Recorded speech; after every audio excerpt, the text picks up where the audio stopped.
The music, huh?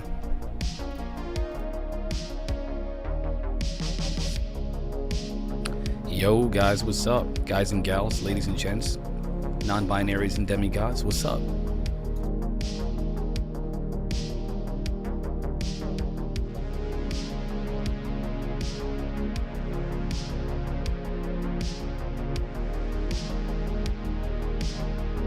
Do what you gotta do, my brother. We're gonna watch this, alright? So we're gonna jump basically right into it. Because of time, so I'm gonna be as silent as I possibly can. I get a little crazy sometimes when I see these videos. You guys know, my God, that's why I do this, because I can't help myself. So let's get started. Let's just do this. We're just gonna get to going. All right, we're just gonna get to going. Let me minimize this because there is gonna be some gameplay that was requested. I don't want to take that from people. And honestly, it's just a conversation anyway. So what we're going to be watching while I'm getting my cheese clapped on Diablo 4 is the alleged alien attack in Peru. Now listen, I'm not going to lie, it's very convincing. To be totally honest with you, it's super convincing. I really don't know what to say. I don't know what to say. Yeah, because it's like 10 seconds. I pretty much, Bryson, just in case you guys are wondering, the chat is faster on Twitch than it is on YouTube. So if you're on YouTube or Facebook, you're going to get a better experience on Twitch. Just going to be real with y'all, okay? But yeah, the crazy thing is, hold on. There we go. There we go. I think it's credible enough to be in the news. That's all I can say. I can't be sold on it, you know. I can't. But I'm telling you, man, this stuff is wild. Yes, this is exactly why I was this is what I mean. You guys are gonna make me give commentary. Let's just wait, okay? Just wait, all right? Just hold on. Don't do this to me, chat. Don't do this to me. All right? Gosh, you guys and gals, just hold on, all right? Watch the video with me, with Timothy Alberino, who I like Timothy Alberino. I kind of called on him a while ago. But watch the video while I slaughter some demons in Diablo 4. Give me your commentary in the chat. Now listen, chat, you guys know that my chat for Twitch has been weird. So I will try. Hold on. Can you see me? It works. They fixed it. Whatever was going on with Twitch, probably the solar storm's fixed. All right, y'all, listen. We're gonna go. We're gonna do it. Get ready. Let's pull it up. Music is about to come off. We're gonna look at Timothy Alberino. Timothy, my guy. Never met him, but I like him. Let's find out. As you can see, I've already watched it. So, listen, we're watching this in full. Okay. The last few minutes, I'm gonna give my commentary. And listen, everybody, in case you're wondering, I will be on Spaced Out Radio, covering for Dave Scott tonight. So this is why I'm doing the 2-hour stream today instead of a 4 to 6. I'll be on Dave Scott's show tonight. I got to cover for him, so I got to prepare for that and some other things, so I couldn't do the full 4 hours today. But I'm not going to take away from you. I'm here every day. I don't care anymore. I'm doing this thing. You know what I'm saying? Let's get this party started. My name is Dr. Dort. Unless you want my government name, it's Marquise. If you don't know who I am, I talk about aliens and stuff, you know, current news, things like that. And I play video games while I do it sometimes. I also have debates with people, so if y'all want to come through and debate me, bro, we can do that too. I have fun with it. As long as you can keep it peaceful and respectful, you can do that. If you haven't already, follow me on Twitch. Follow me on YouTube if you're on YouTube. And also, definitely consider supporting your boy right here. I'm going to throw my GoFundMe in the chat while I start this video. And then we're going to get started slaughtering these demons in Diablo 4. Let's check it out. Are aliens attacking us now? Is there an alien invasion? Is there going to be an alien invasion in Peru? Will we have to face off against goblin-like aliens similar to Spider-Man's Green Goblin? Find out next time on Dragon Ball Z.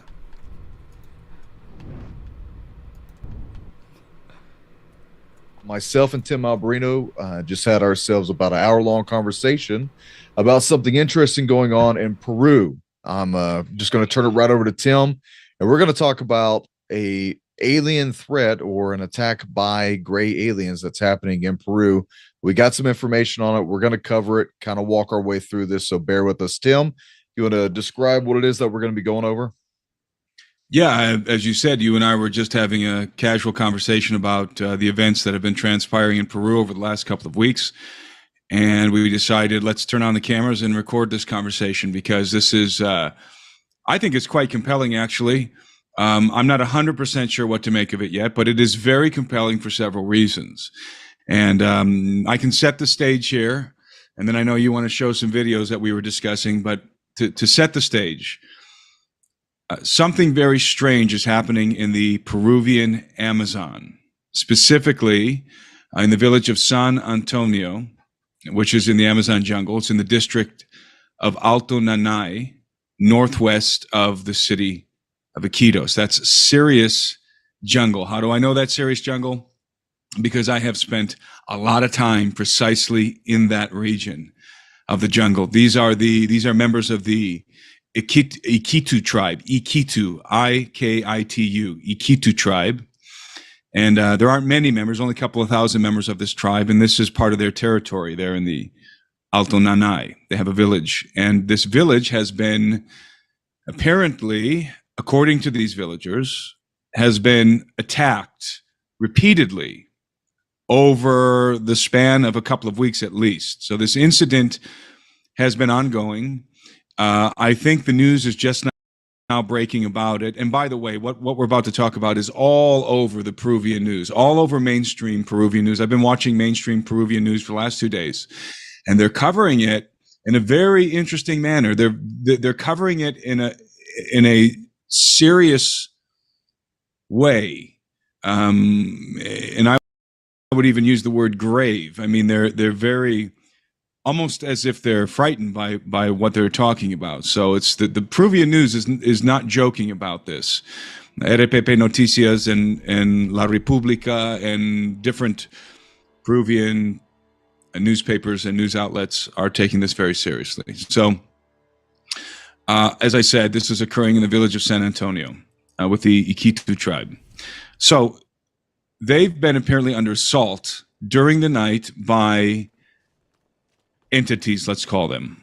We don't know what they are. We don't know if they're human beings dressed in costumes. We don't know if they're alien entities, but the villagers are calling them extraterrestrials. In fact, the villagers are specifically calling them pelacaras, which means the face peelers. And we'll get into that after I finish describing what's been occurring. So apparently during the night, this particular village has been, let's say, terrorized by a group of very strange entities. These things are about, and I'm just going to give I'm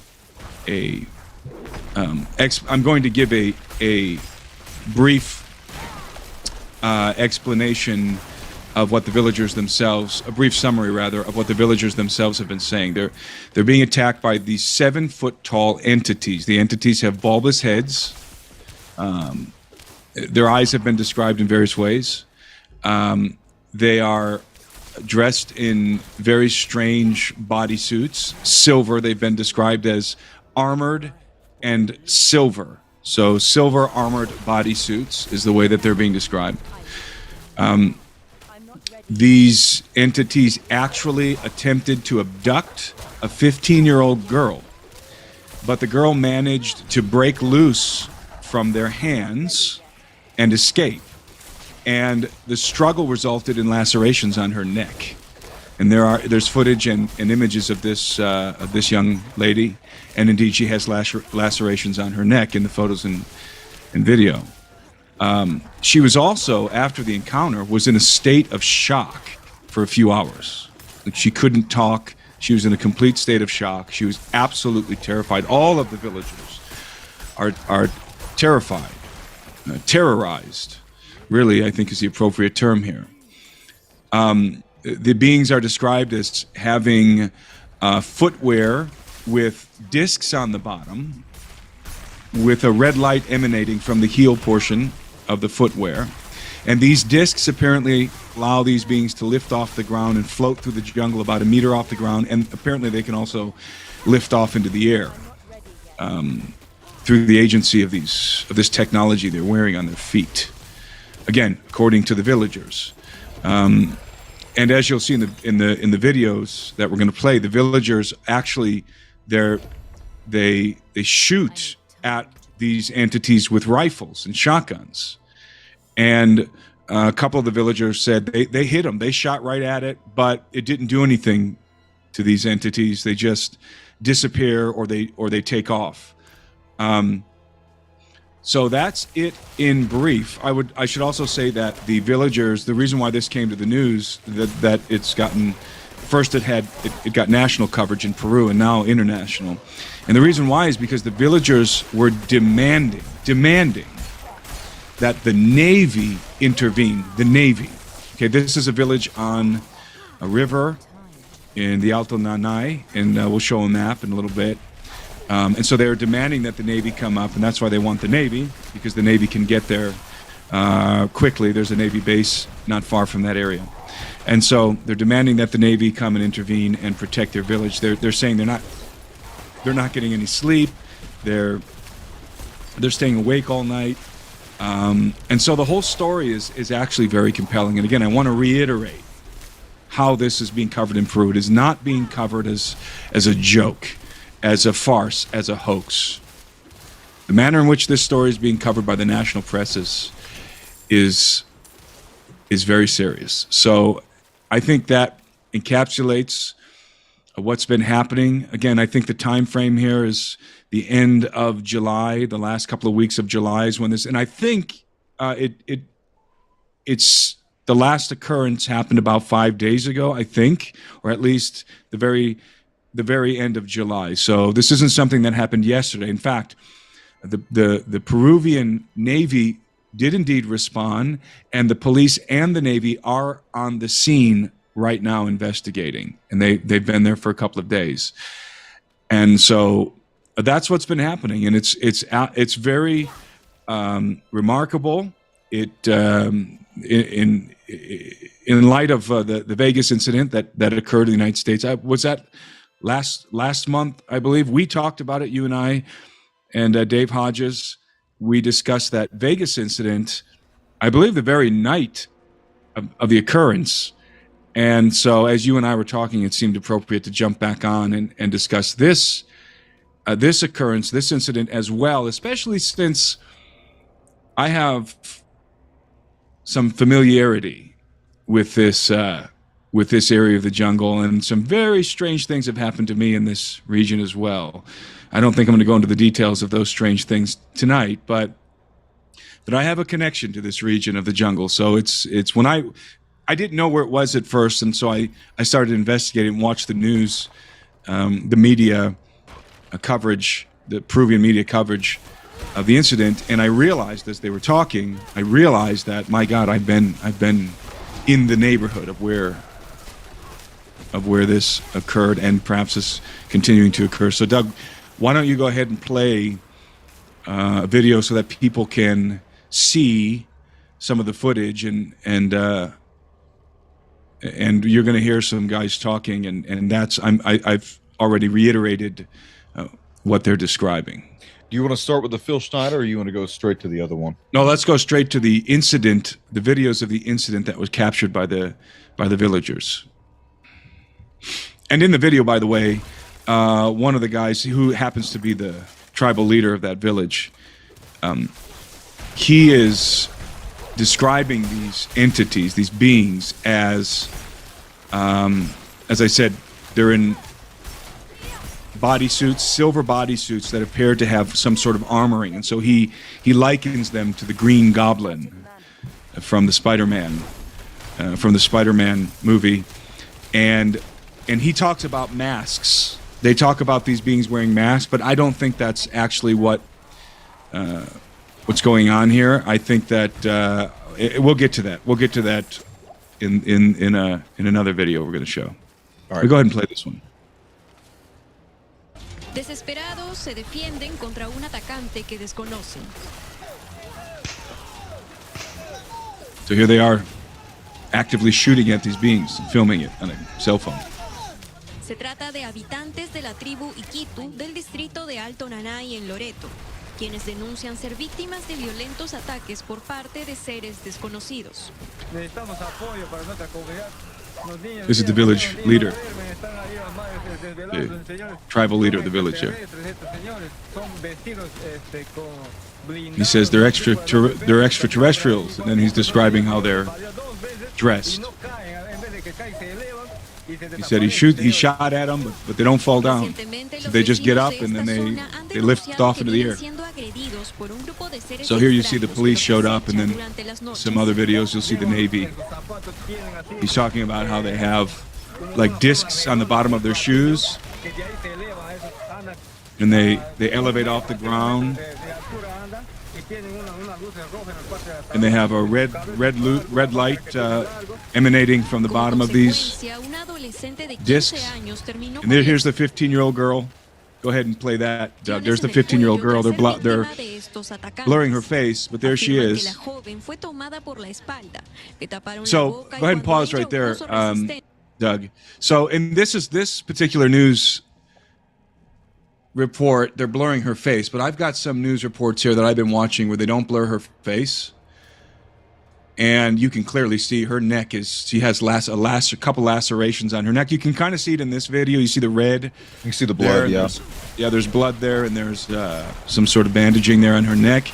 Let me ask you something. Have you ever heard of any type of attack or wound? Yes. We're going to get into that in a minute, but so you can see the blood, you can see the bandaging. Apparently, she was physically grabbed by one of these beings, and I also heard one of the guys from the village describe these beings.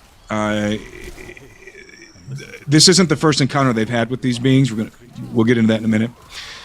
Sometimes they encounter them wearing dark cloaks with hoods, and they attack at night, and they're trying to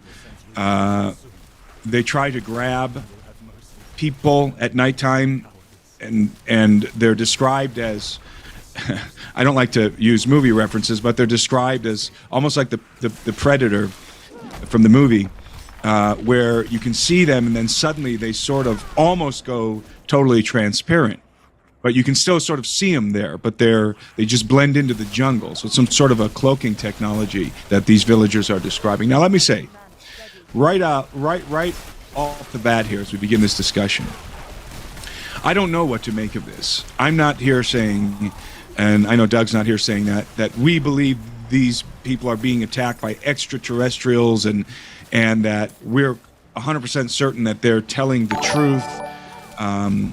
I mean, we can't know that. We're way over here, and I'm way over here up in Montana, very far away from this area. And all I can do is sit here and read the news articles and watch the videos in the Peruvian press. However, I do have a lot of experience with these tribal peoples from this specific region in Peru.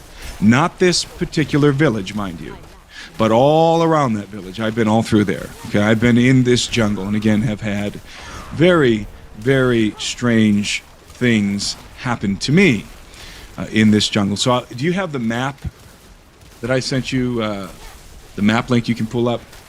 Okay, so can you zoom in on that map? Or is that a picture? Do you have it as a picture? Okay, good. So I want you to zoom in on the word Masan. Do you see it right in the middle of the screen? Down, right there. Right here. You see that word Masan? Go ahead and zoom in there. All right, so, and lower it down a little bit. Okay, zoom out just a little bit. I want to see the city of Iquitos. So there's Iquitos. You see Iquitos on the bottom? You see Iquitos, and you see Indiana, and then you see Masan to the left of Indiana. Now, the reason why I'm highlighting this is because I've spent a lot of time in Masan, and Iquitos as well. But I've spent a lot of time in Masan. In fact, I had a nickname when I lived in this area of the jungle. My nickname was Masan. Some people called me the Lion of Masan for various reasons. So you see Masan, you see the river that branches up to the northwest from Masan. That is the famous Napo River. And there's a lot of headhunter tribes and a lot of historical intrigue up that river. Now zoom in on Masan. You're going to see when you zoom in, so Masan's a little village. Now you see this river that branches off the left here. Follow that river. You see Santa Teresa, and it goes over to La Libertad on the Masan River. So there's a town there called Libertad. It's not even a town. That's not the right way to say it. It's a community called Libertad. It's very, very small. I spent a lot of time with those people. I have good friends that live there. They're hunters, and they're just villagers there in Libertad. Now, that river, you see how it juts up to the northwest? I've been all the way to the top of that thing. So deep, deep, deep into the jungle. That's a malaria red zone, by the way. If you zoom out from there, and I've been to the left, so I've been up that river and off to the left down a tributary that's doesn't even show up on this map because it's not big enough to be seen from the satellite. This is uncharted territory. It's really uncharted jungle up there. In fact, if you look at it on certain maps, you won't even see the river. It only goes so far here on certain maps. Now, zoom out a little bit, and you're going to see what's right to the left of it. Go ahead and zoom out. Right to the left, this highlighted area, this dark heart, that's Nanay. That's the district of Nanay. Okay, that's where this incident happened. Now, I have been inside of Nanay. I went up there. We canoed deep into the jungle up in that region on a particular expedition. But I actually spent a lot of time up the River Masan. And there's nobody up there. I mean, up there, River Masan, you only have madereros, who are lumberjacks, basically, illegal lumberjacks, and you probably have some drug traffickers, and I've run into both. But look how close the River Masan is to the region of Nanay. And again, the region of Nanay is highlighted here. It's the darker highlighted area. That whole area is the region of Nanay. And the main city of Iquitos is there to the right of that region. You fly into Iquitos. Iquitos is only accessible via airplane or boat. There's no road that goes to Iquitos. It's literally in the middle of the jungle, and that is, by the way, officially where the Amazon River starts. Okay, so that's just a little bit of geospatial context here. And if you zoom out, you'll see where we are in Peru. Go ahead and zoom out. So we are in the northeast part of Peru in the Amazon basin. That is Amazon jungle. That main river branching off there to the right, that's the Amazon River. Okay? So I have a lot of history in that area. And that's why this story is so intriguing to me. For two reasons. First and foremost, because of my own experiences out there. I did not experience these particular entities or anything like what these villagers experienced. I had a completely different kind of scenario unfold. However, I am very, very familiar with the legends and the stories that are told of the cryptids and the other kind of creatures that are encountered in the jungle in general, but specifically in that area as well. And again, throughout the jungle. These stories are ubiquitous throughout the Peruvian Amazon, probably into the Brazilian Amazon as well, but I'm sure that the nomenclature changes when you cross the border. So there's a particular legend, let's call it.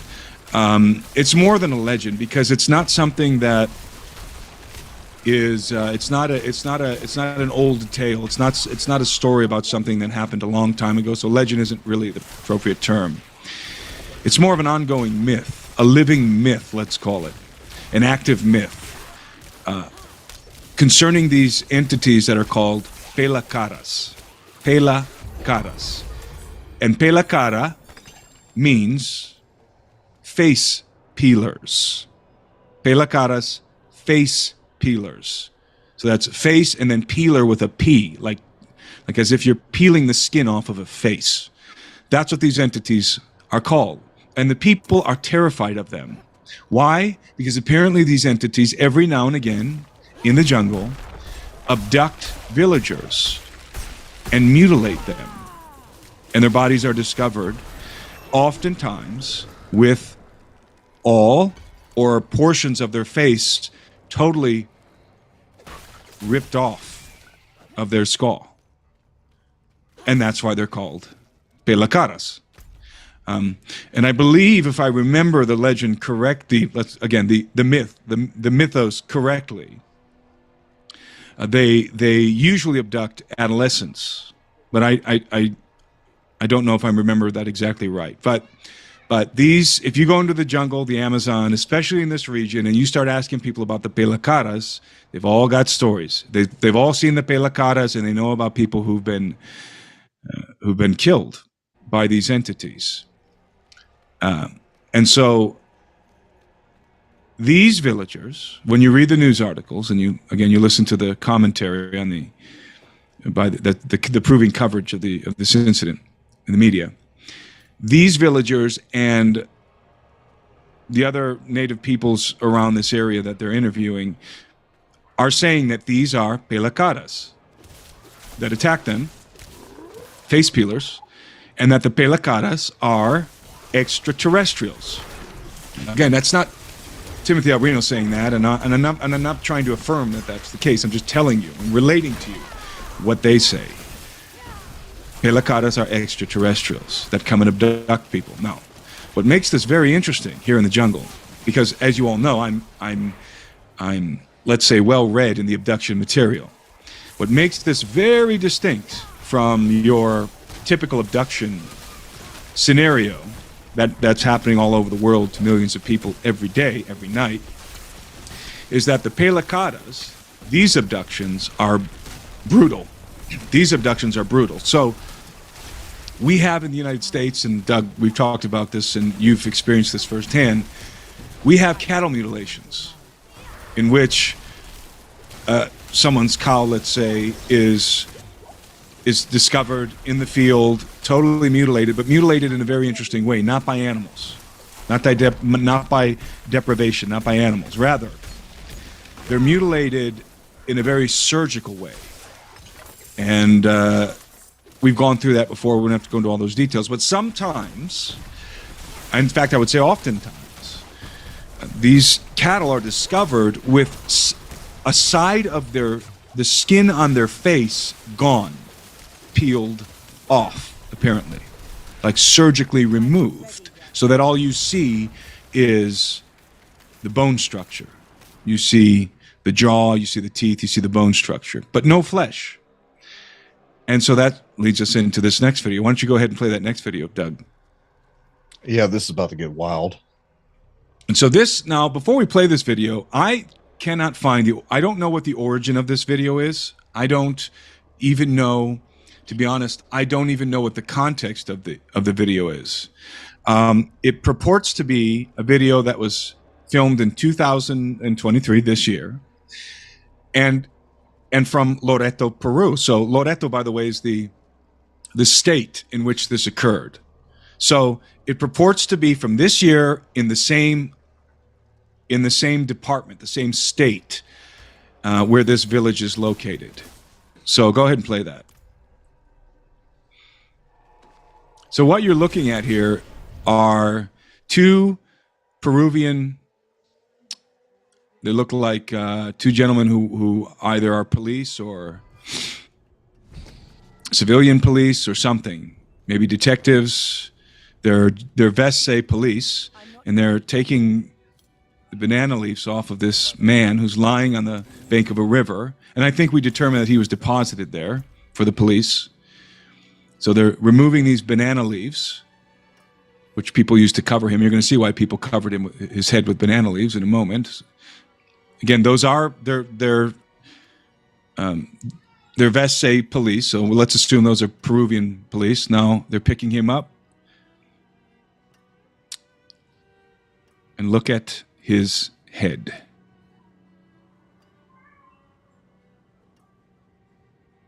It is bereft of skin.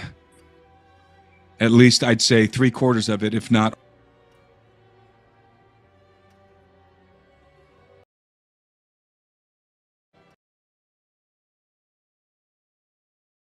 I apologize. Trigger warning, everybody. There is some graphic imagery in here. I apologize. Trigger warning, trigger warning.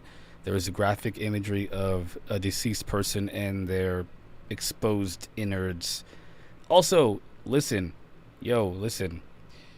This is reminiscent, at least of the firefight is reminiscent of an event that happened, I believe it was in the US, where a family had fought off a group of aliens that were coming out of the trees and out of the darkness, and they were shooting at them, but they would disappear and they were levitating. This is literally the exact same kind of thing, only this time we get to see an actual being in one of the videos. You can see the being, the gray manted looking creature with the big black eye. No obvious, it's clear as day. No ambiguity. Plus, by the way, guess what else is it? This reminds me of. And he's going to talk about this. Justice for my boy in Las Vegas. Justice for my boy in Vegas.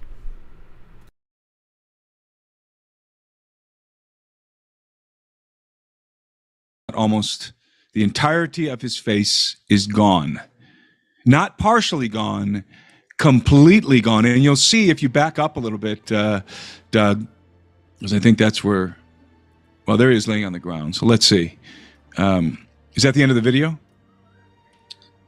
Yeah, it just plays. Okay, so back up, and you're going to notice that his face was removed with surgical precision around the neck there. You see that? There's a circular cut around the neck. Now, is this video real? Is it authentic? Or is it photoshopped or edited in some way? I don't know, but I think it'd be very difficult to edit this video because you're looking at somebody's cell phone footage. So we're looking at somebody's cell phone, a Peruvian villager's cell phone that they captured, presumably.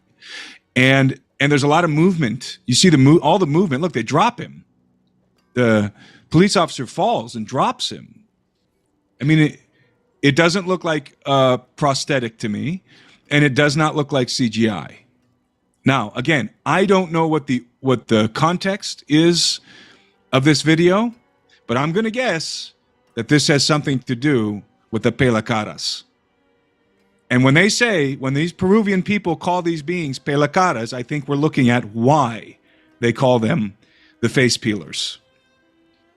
Again, allegedly this happened this year and is from the same general region of Peru where this village was attacked. It's really quite disturbing. Well, you can see that it appears to be rigor mortis has set in. Yes. I've seen my share of dead bodies. If even the movement right there, you can see the spine articulating. Yes. If this was a movie prop, my hat's off to you. That is the most convincing movie prop I've ever seen. But you can tell that the guy has weight to him. This guy right here, the policia, he slips coming up the embankment. If this was going to be a movie, it was shot very poorly. But we have not been able to discern yet if this is a movie, if it's a spoof. That seems to be a dead man. I've seen my share of that. I have never seen an injury like this. I've seen people blown apart, lacerated. When I worked in federal prisons, I've seen people stabbed up, gutted, half their face cut off before. But it seems like he has been exsanguinated. There's no blood. There's no blood coming out of anywhere. Look, the face will bleed more than almost anything else because the hundreds of capillaries that are all over the face, and there is no flesh anywhere.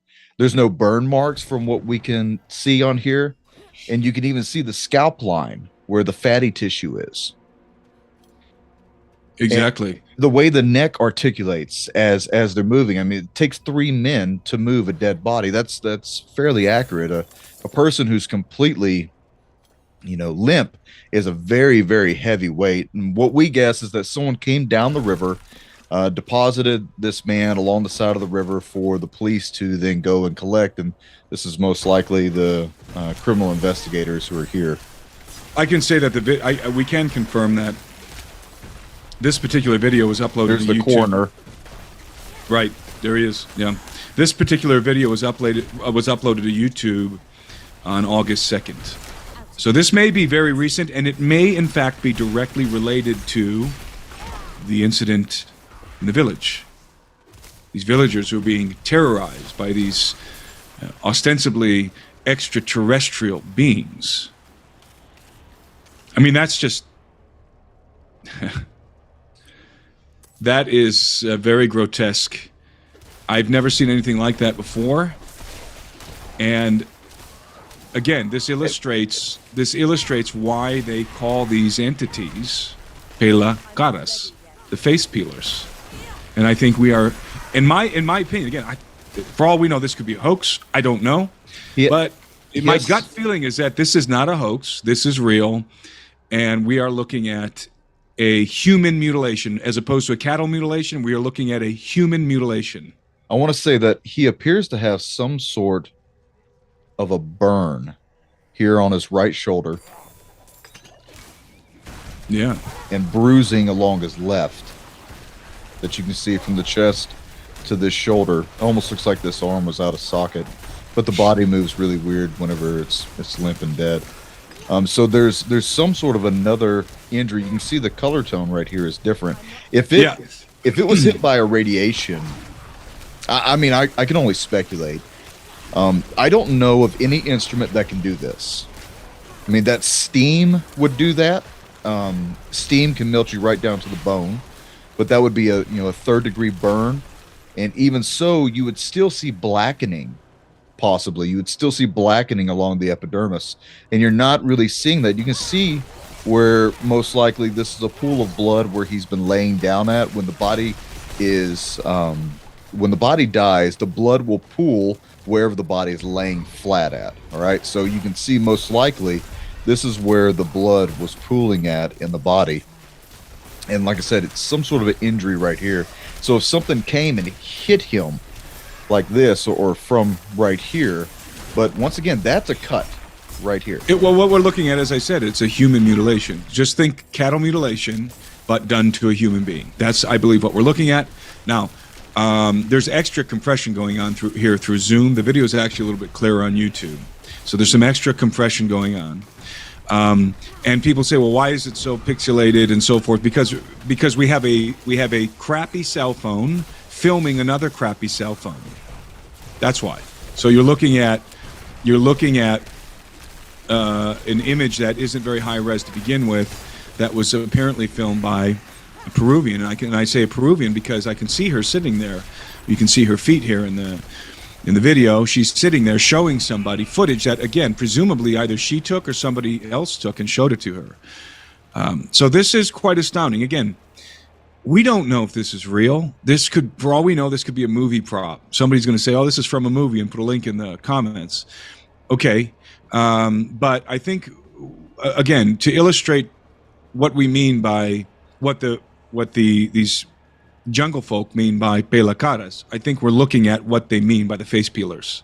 This is at the very least, I think, a good illustration of what face peelers do. And we very well may, to reiterate, we very well may be looking at the result of an attack by a so-called pela cara, face peeler. So let's talk about some other things that are very, very intriguing regarding this incident that happened in this village in Alto Nanay. One thing that stood out to me right away when I began to research this incident is that the villagers are claiming that these entities are over 2 meters tall. Specifically, they're describing them as being around 7 feet tall. So that rings a bell immediately, because we referenced the Vegas incident. During that Vegas incident that happened last month, I believe it was last month, correct? No, it was the end of May, was it not? The very last night of May, I believe, is when it occurred. Right. The first hours of June, I think, is when that happened. And those people described very tall alien beings. And I think the one kid said 10 feet tall, another one said 8. I saw some footage from the Vegas event. By the way, the jury's out in my mind on the Vegas event, on the Vegas incident. I don't know if those guys were telling the truth. I don't know if they were embellishing, if they were confabulating. But I'm just going to tell you, my gut feeling is that they're telling the truth and that there was some sort of a non-human entity stalking around in their backyard. In fact, I'll go so far as to say that there is a particular, and I wish we had it ready to queue up here, but we didn't want to bother to take time to find it, but I'm sure many of you have seen this already. There is a particular video that has been extracted from the news channel's video that they took. And remember, they were walking to the backyard during this news broadcast. They're walking into the backyard with these gentlemen who called 911 about these aliens in their backyard. So they're walking into the backyard and they shut the cameras off. And before they shut the cameras off, you can see the forklift. This isn't like a regular backyard with grass. These people apparently work on cars or something, so they have sort of looks like almost like an enclosure with gravel on the ground, and they have forklift back there and some other things. And you can see the forklift in the background. Now there's two things I want people to jettison from their minds right away. Don't think about that fake CGI, alleged camera footage of that alien creature. That was totally fake, CGI garbage. And don't think about the video of the up close of the fence with allegedly an alien creature looking through the cracks or whatever. I'm not referencing those two videos. There's another video where somebody zooms in on the forklift. And you can see, now, is the video real? I don't know. Is there CGI in there? Was it edited? I don't know. But you can see a large gray alien being sort of ducking behind the forklift, but you can clearly see his bulbous head and black eyes. And you can see his head move. I don't have a link to that video. We don't have it to queue up right now. But maybe some of you have seen it. If not, I would go look for it because it's the most compelling video of that whole incident, the Vegas incident. You can see a gray alien. And that being, when I'm looking at the forklift, and in my head, I was watching it with my wife, and I said, that looks like a 7-foot-tall gray alien. It's exactly what I deduced. It looks like it's about 7 feet tall, maybe 7.5 feet tall, maximum 8. It's a very tall gray alien. Now, that's strange to a lot of people because you all hear me talk about gray aliens all the time. And we know that gray aliens, one of the distinguishing features of a gray alien is its diminutive stature. They're small. They're 3 to 4 feet tall, or 3.5 to 4 feet tall. And they have the bulbous heads, the almond-shaped eyes, and so forth. They have the long fingers, 3 fingers, and the interesting thing here is with the Vegas incident is we're looking at what appears to be a gray alien, but 7-foot tall gray alien with the same characteristics, the same features, the bulbous head, the almond-shaped eyes, but much, much larger, 3 times the size of a typical gray alien. Now that's interesting. That's interesting. Obviously, it correlates here to what these villagers are saying they saw in this jungle village that was terrorizing them, attacked this 15-year-old girl. But it's also interesting because the late Phil Schneider talks about these beings in detail, these exact beings, tall grays that were living under the ground when he was building an underground base, when he was an engineer on a project. I believe it was under Los Alamos National Laboratory. They were building an underground base there. So we can show that video in a couple minutes. But before we do that, let's return to the village in the Alto Nanay. And let's look at that other video. This video, I think, is the most astounding video. And in my mind, it correlates directly to the Vegas incident video.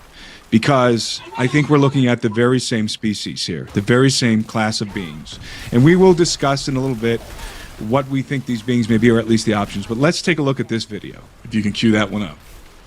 So, just to give some context, this is another night when they're being attacked by these, what they're calling Pelicanos.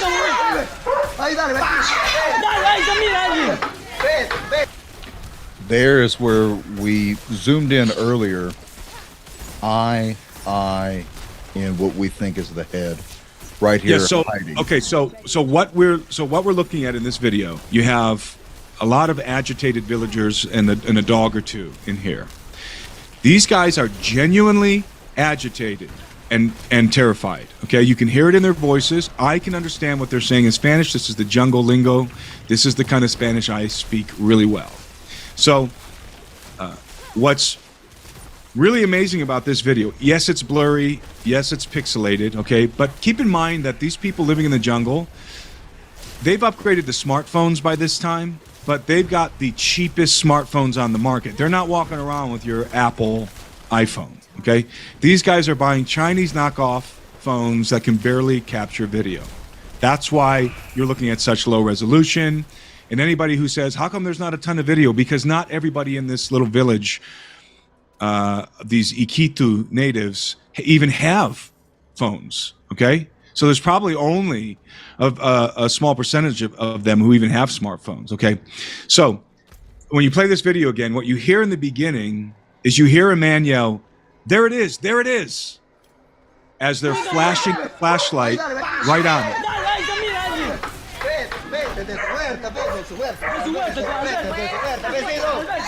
And they're trying to get the dogs in the backyard here as well. You can hear them saying, put them in the huerta.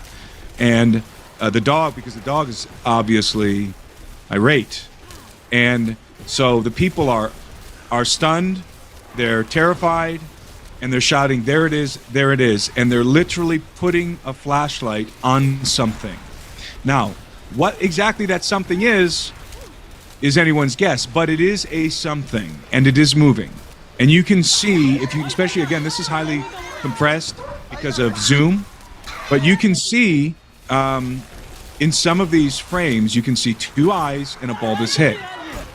Right there, you can see an eye, you can see the right eye there, and the top of the head. Now, let's assume that what we're looking at here is a tall gray alien, a 7-foot tall gray alien. The same thing that I described previously that was hiding behind the forklift in the video from the Vegas incident. Let's assume for a moment that that's exactly what we're looking at. If you look at that Vegas incident video, and you look at this video, and you take a good look at it frame by frame, you are going to see the same creature. This is the same, I'm not saying this is the exact same entity, but this is, let's call it the same species. If in fact these videos are real, we are looking at the same species. Tall, gray aliens that are around 7 foot tall, but with the same typical features of the small grays, the bulbous heads, the almond-shaped black eyes. And in fact, Doug, I don't know if you have the time stamp, but it appears that we can even see some shine from one of the eyes. Right there you can see, that was actually a very good still. You could see the two eyes and the head. And by the way, the head is slightly moving from side to side. You can see it slightly moving from side to side. Now, a lot of people are going to have, right there, that's a very good, you can see the bottom of the face and the two eyes, the two almond-shaped eyes in the top of the head there, right? Now, this being is hiding behind foliage. So they're flashing a flashlight up into the trees, and this being is ducking behind foliage. He's probably floating there, okay? And he's ducking behind foliage so that you see him through the leaves. You're seeing branches of trees and foliage around him. So don't think that this whole green blob is the being that they're pointing out. No, rather, you can see his head behind the foliage. And again, if you watch the video very, very carefully and closely, you will see his head move side to side, slightly. And up and down, slightly up and down. There, he just looked down. You see? He looked straight again. Did you see that, Doug? He looked down a little bit. Yep. Okay, now people may think, "Oh, I don't see anything. You're just making this up." Well, keep in mind again, I've seen a less compressed footage of this. Again, Zoom is adding some additional compression here. You want to see the still photos? To me, it's clear as day that this is some. Let's just say this: something moving behind that foliage. It's something is there moving, and it appears to me to be the head of a large gray alien.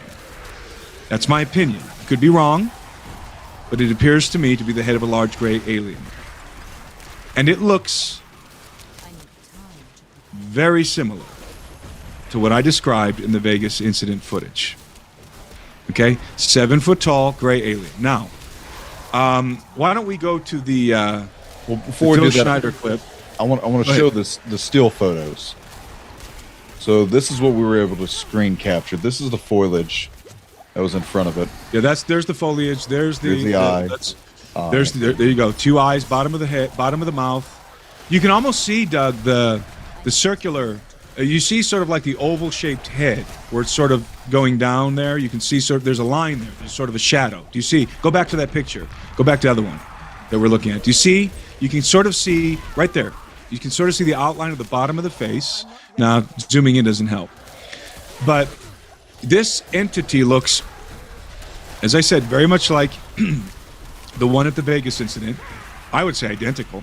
But also, it looks, I'll use the word identical, to the beings that were captured in the most convincing and compelling UFO footage I've ever seen, which was captured by Dr. Lair and another gentleman, I believe, correct me if I'm wrong, Doug, and people are going to correct me in the comments if I'm wrong. I believe it was captured in Turkey. Yes. And I think people know the video I'm referring to. There's a craft hovering above the sea, and they zoom in. They're filming, and they weren't looking for aliens that night. They were doing something else. They zoom in. They happen to capture this. They zoom into it, and you can see 3 beings, and the beings look precisely like what you're looking at right now on our screen. This is part of the eye shot. There he is. He's looking down there. You see? Yeah. Slightly looking down there. He's looking down and to his left, and this one he's looking more straight on at us. Okay? Now, again, some people are going to criticize me and say, no, you have a wild imagination. There's nothing there. It's just a green blob of nothing.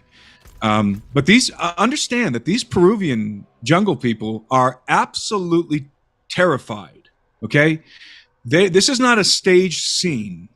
These people are not acting. They are in a state of panic and terror. And remember, they were shooting at these things with rifles and shotguns, okay? And they described them in great detail. So I referenced earlier that the gentleman, the tribal leader of the Iquitu people there in the village of San Antonio, in Alto Nanay, described these beings as wearing masks. These extraterrestrials as wearing masks. I don't believe that they're wearing masks. Rather, I think that he's mistaking the typical gray alien face with the long almond-shaped eyes, the large almond-shaped eyes. He's mistaking that for a mask because these people are not going to be really familiar with ufology. They know about UFOs, ovnis, UFOs, but they're not going to be familiar with the details of gray aliens or anything like that. So I think they're assuming that these beings are wearing masks. When in reality, I think they're looking at the typical gray alien face there. So let's go ahead and listen to some of Phil Schneider's testimony, which again, so what I'm doing here for the audience, I'm trying to correlate 3 separate incidents here, okay? 3 separate incidents. The Vegas incident,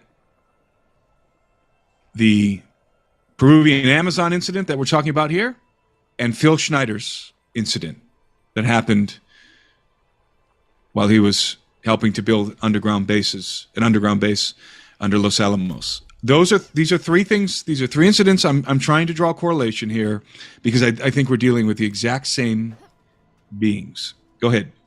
Now, I was involved in something very controversial, almost totally unbelievable to most of you. During the unbelievable part, I was involved in building another base onto inside of Dulce, New Mexico, which is Los Alamos Laboratory. It's a biological laboratory. On the southwest part of the Archuleta Mesa, we built an underground facility, a better part of 3 cubic miles hollowed out underground. Then to the southwest of that, we were in the process of the early stages of building. We drilled 4 large tunnel-like holes. Some of them ran 2.5 miles under the surface. Number of the original wells or drilling machines that were used were at the rate of up 2 miles a day. It was fairly rapid. The equipment kept coming up broken. So we wanted to go down, we wanted to send somebody down there, a human observer, or human observers in this case, to find out what was going on. Well, to our total surprise, first of all, the government knew all about it. They didn't tell anybody. When I saw Green Beret and Black Beret people encamped inside of our geologist camp, I knew something was up, the gig was up. First of all, I knew all about the alien agenda. I'll explain that in a few minutes. The large alien grays had been encamped there for as best as believed possible about 400 or 500 years. Had been one of their internal bases. And we'd drilled holes right on top of it.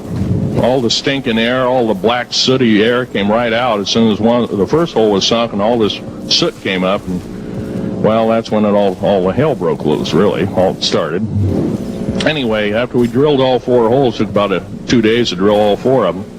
And when you build an underground base, you drill 4 basic holes, and then you build called stopes or cross-member holes across, and then you use blasting equipment, special blasting equipment by the analyzation of the rock formation, and you literally blast out or tunnel out or deflagrate or melt rock out to build the large rooms that are required for this underground base.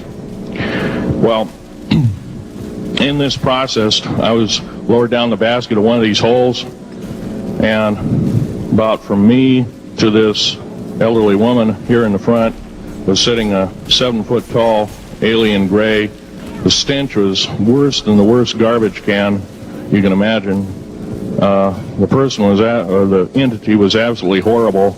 I didn't waste any time. I reached for my pistol. At that time, as an engineer, I didn't have time to carry all the folderol of one of these big submachine guns that all the sea spray and the yellow fruit and all the outer perimeter and inner perimeter security people carried. I carried a little Walther PPK pistol with a 9-shot clip. This was in late August of 1979. Now, you got a regular suit of clothes, you got a regular clothes on, plus you're in almost like a spacesuit environment, and you're reaching for a gun. It's not the easiest thing to do, and then to pop a clip in it and start shooting.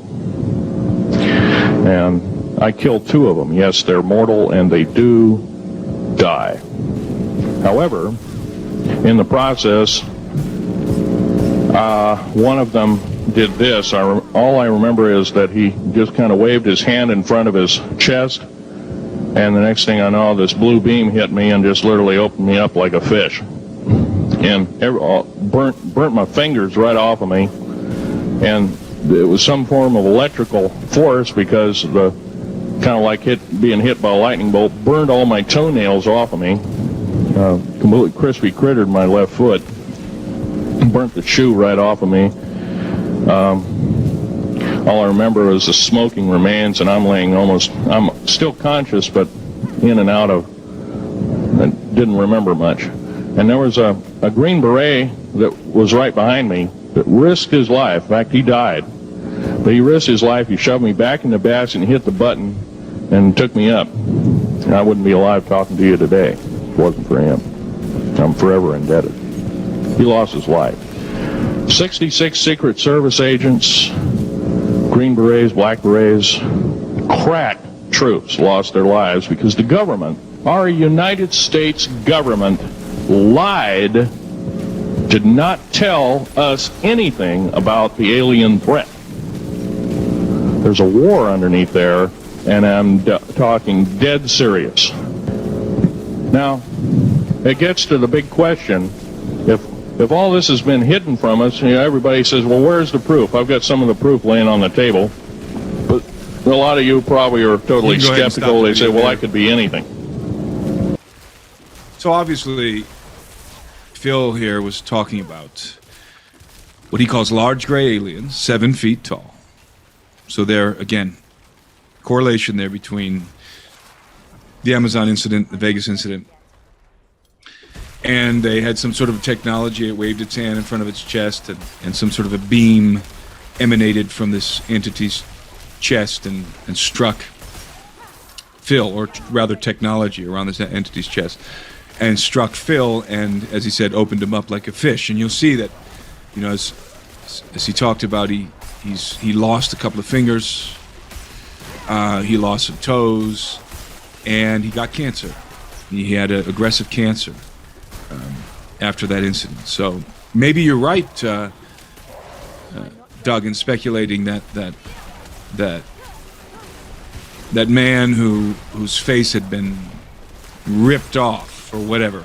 Maybe it was some sort of an energy beam or something. Maybe the very kind of technology that Phil Schneider was hit with there under the ground. So I find this to be very, very intriguing. Is it true that these tall, gray alien beings have bases right here in the United States under the ground? Might they also have bases in the Amazon? But it's important to point out that, assuming that these entities are real, that they're not bestial, they're not primal creatures. These are very advanced beings with technology. Yes, very ugly, very grotesque beings, but nevertheless in possession of advanced technology. Okay, so let's speculate.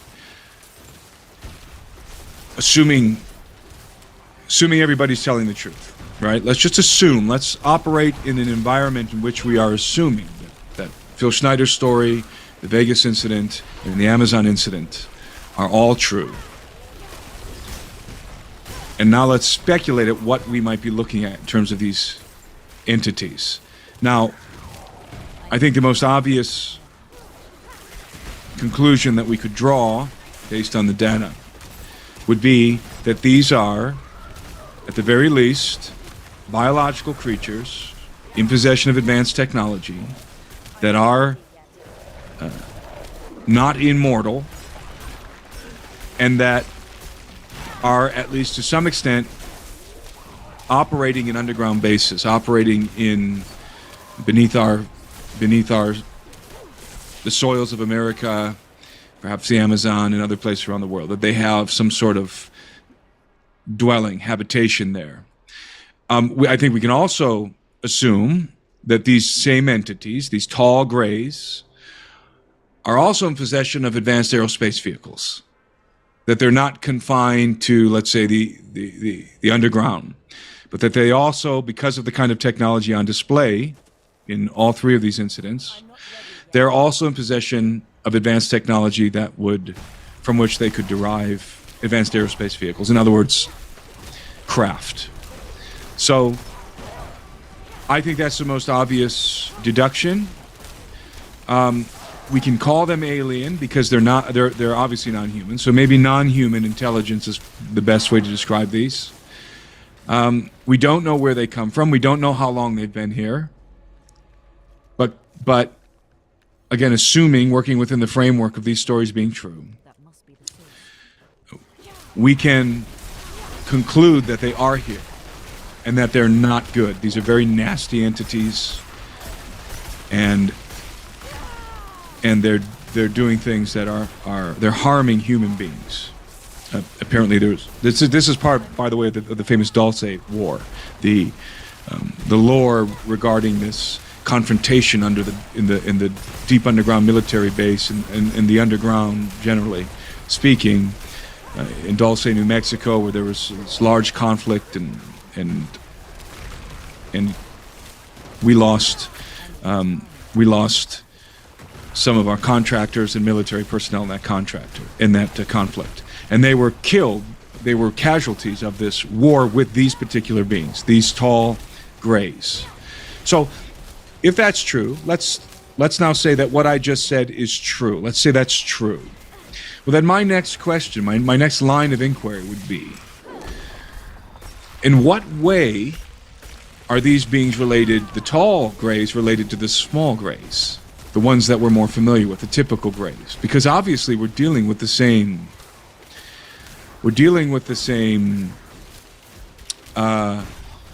biological architecture here.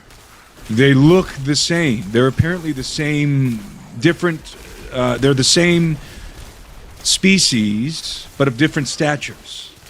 So I think we're entitled to then wonder if they're related. Are they related? And if so, are the larger grays actually in charge of the smaller ones? Do they create the smaller ones? Or are these larger grays simply the insectolins that we hear so much about in the abduction material? These very well may be the insectolins. It's hard to tell. I think if we could see the body frame, if we could see the arms, if they had spindly insect-like arms and legs, then I think we could determine that these are the insectolins. But I've never seen enough of the certainly not in any of the three incidents that we've been discussing. There isn't the kind of quality footage or imagery to make a determination if these are the insectolins. But Schneider calls them tall gray aliens, or rather large gray aliens, and I think that's an appropriate description. So that's one possibility, that these are biological alien creatures, alien beings that are either primordial beings from planet Earth. In other words, they've been here for a long time and they've been inhabiting the Earth, the subterranean world, or they came here from somewhere else, or it's both. They've been here for a long time, but also they go back and forth, or they've come from somewhere else and they go back and forth to who knows where, another planet perhaps, the moon. I don't know. So that's one speculation. That's one possibility. And I would say, in my mind, that's the one that I would certainly lean toward. Now, there is another that I find intriguing. It doesn't necessarily correlate to these stories in the same way, but was it last month or a couple months ago, Stephen Greer conducted what would you call it? What was it called? A conference. A conference in Washington, D.C., in which he brought forward a number of whistleblowers. Some of them were military people. And these guys had some very interesting stories to tell. In particular, and do you have the details for this, Doug? There was a particular gentleman whose story I would like to reference here. He was the Marine. Yeah. Do you have that video by any chance? No, I don't. I couldn't break down the video, but I got from the Daily Mail, I got the write-up on it. It's an exclusive. Marine vet breaks down 14 years silence to make astonishing claim that his 6-man unit saw a hovering octagonal UFO being loaded with weapons, he presumed, by unmarked U.S. forces who threatened them at gunpoint while serving in Indonesia in 2009. Former Marine Michael Herrera tells the Daily Mail that he saw a UFO being loaded with weapons while serving in Indonesia in 2009. Herrera claims an Air Force lieutenant colonel told him, "You're not allowed to talk about what happened. You will go to prison or you will die." He says he was emboldened to break his 14-year silence by the new UFO whistleblower protections, and in April testified under oath about this story. Yes, and if I recall correctly, this particular story that this Marine told was linked to human trafficking, was it not? Yes. So he somehow deduced that human actors, and when I say actors, I just mean human beings, were using advanced technology that we had successfully reverse engineered from alien technology. They were using this craft, these advanced aerospace vehicles, to conduct clandestine human trafficking operations. And they were taking advantage of, was it a hurricane? I think it was a hurricane that had struck Indonesia. It was a 7. And this particular Marine was there for a humanitarian operation. And it was in that context that he had this encounter, not with aliens, but with human beings who were abducting people, and for the purpose of human trafficking. Yeah, it goes presumably for the sex trafficking industry. Yeah, it goes on to say when a 7.6 magnitude earthquake struck Sumatra on September 30th, 2009, his 2nd Battalion, 5th Marines Echo Company, 2nd Platoon was rerouted to guard a helicopter aid drop around Padang City that was beset by violence from local insurgents. Around October 8th, he and 5 Marines were dropped off at a clearing in the northeastern part of the city by a CH-53 helicopter and hiked 900 feet up a ridge to take their positions for the incoming supply drop. It was then that he spotted a strange object in the jungle on the other side of the hill. He says, "I could see something moving and rotating. It was changing colors between a very light matte gray to a very dark matte gray, and it stuck out like a sore thumb." He said, oddly, they had not been given radios, so instead of calling it in, they edged down the hill in formation to investigate, and while Herrera snapped photos and videos on his Panasonic camera. He said the thing was massive, the size of a football field. The craft was rotating in a clockwise motion while changing colors. It had an audible hum to it, like the sound of a transformer or a guitar amp. It was octagonal in shape with a pyramid at the top of it that was also black. It had scales that were on the outside of the craft that covered the whole craft. It had by scales, do you think he means that angular body armor? You know, the way that they have it depicted in the picture, it almost looks like it was plating stacked on top of each other. Okay. Yeah. He says that it had seams and sharp edges, which he suspects which is untypical. man-made. Which is not typical of the alien craft. The alien craft seems to be almost molded from a single material. Right. It was serious enough that Arrow actually took the report and accounted it in their investigation. So, you know, I mean, we gotta, when you think about Marines, you think about the integrity of Marines and telling the truth in this, and him being feared for his life. The contractors that he said were there came down. He said that they weren't supposed to be there, and that they could kill them. When the last 2 trucks finished unloading and drove off, he said that there were modified Ford F-350s that were beneath the craft. It sounds interesting, but when I was a contractor overseas, that's what we drove around in, was what we call up-armored Ford F-250s. He thought they were dumping ammunition. They scanned their military IDs. They disarmed them. He said, when the last 2 trucks finished unloading and drove off, the lower part of the platform rose off the ground to about 10 feet, and the craft lowered to meet it, and it came together into one piece. On the corners of the craft had lights that were changing between blue, red, yellow, and green. And it rose off the ground a little past the trees, then shot off to their left towards the ocean at around 4,000 miles per hour. Now, I don't know how you determine 4,000 miles per hour, but incredibly fast to the point that it's not natural. It's atypical, right? It doesn't conform to any of the aerospace technology that we are familiar with, conventional technology. Correct.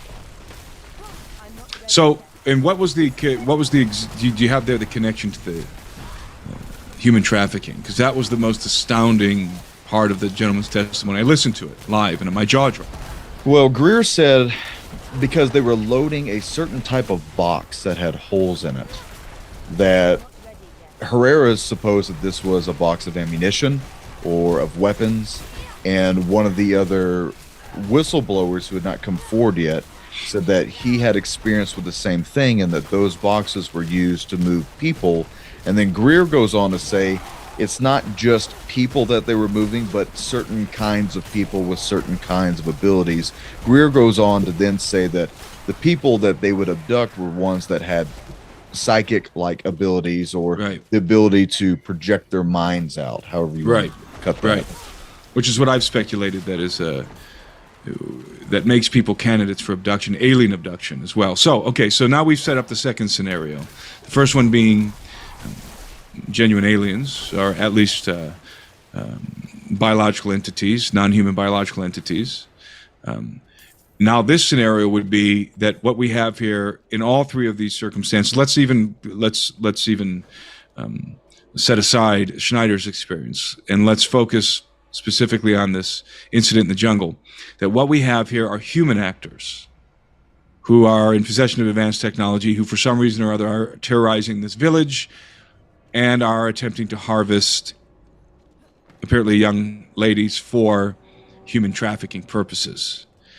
That's also on the table as a possibility. And of course, we have another possibility, which is the whole thing is fake. Not fake, but rather perhaps just completely exaggerated, and these people have seen something, but it's not anything like what they thought they saw. That's, of course, a possibility as well. But that's the most uninteresting possibility. So this could be human trafficking. It could be human beings in possession of advanced technology, which is, in my estimation, far more terrifying and deplorable than some kind of alien activity, because this would be human beings harvesting other human beings for slavery, for sex slavery, and organs and whatever else.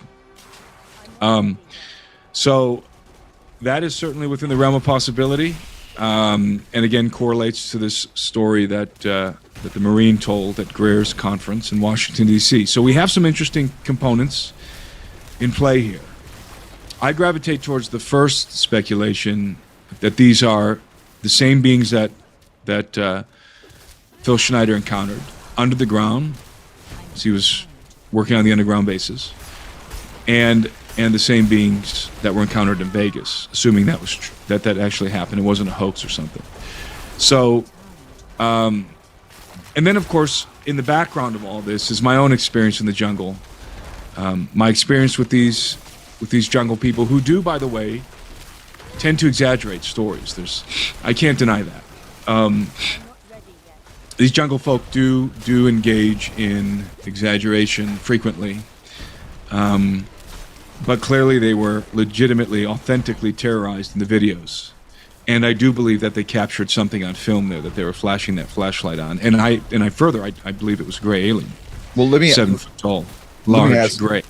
Let me ask you, you lived with these people. Are these the type of people that know about TikTok clout and trying to gain money or revenue? No. There would be nothing like that there. I mean, they would probably have Instagram accounts or whatever, because they would have very, very, very slow internet on their phones, maybe, and it would be some sort of satellite-based internet.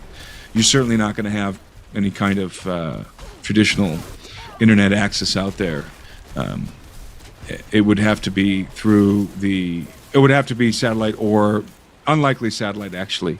It would most likely be through their mobile phone, their mobile carrier, their cellular carrier. So it's not uncommon for people in the jungle in this day and age to have smartphones. But a lot of these villages, people are too poor, so they'll have a flip phone or something, or very, very, very cheap smartphone. So, and they're not, from my experience, they're not, let's say, well educated in regard to ufology. As I said earlier, they know what UFOs are. And this is another important thing to talk about. See, in the jungle, encounters with UFOs are ongoing, always. And there are some very astounding encounters with UFOs, aggressive activity from UFOs for some reason in the jungle. And Iquitos is famous for this, by the way. That whole region there is famous for this. Everybody's seen a UFO, and some people have stories. And also south of this area, in the more south and into the east, on the border of Brazil, especially around Pucallpa and some of those areas in the jungle, the Amazon basin still.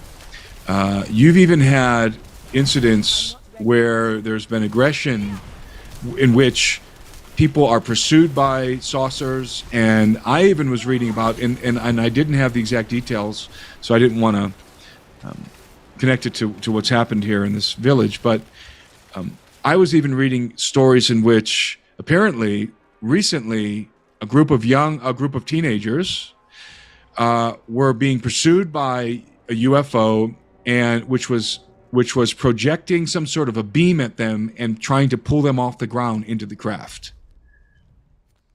And this is not unusual in the jungle. I have heard stories like this in the jungle. I've seen many UFOs in the jungle, by the way. I've seen stories like this. I heard stories like this in the jungle in which there is an aggressive posture, an unusually aggressive posture by these entities, by these craft in these villages in which people are hurt. They actually are injured through their encounters with UFOs and with the beings. That's not. It does happen in other parts of the world, but maybe because of the seclusion of the Amazon, maybe they can afford to be more aggressive without drawing too much attention.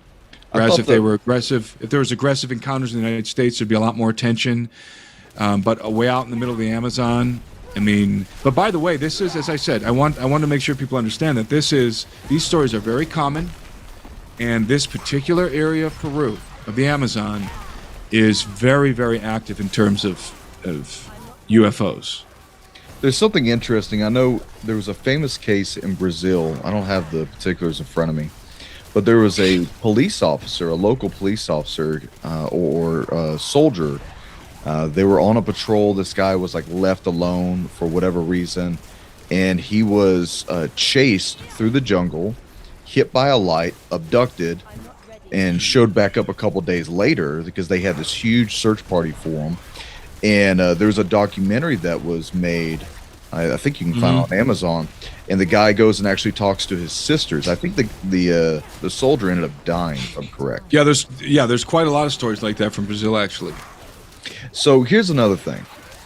We know from, at least here in Northern America, the abduction phenomena involves particularly mainly the little grays grabbing you by the hand and leading you out of the house, or you're being sucked out of your house. Much more gentle procedures. Much more gentle.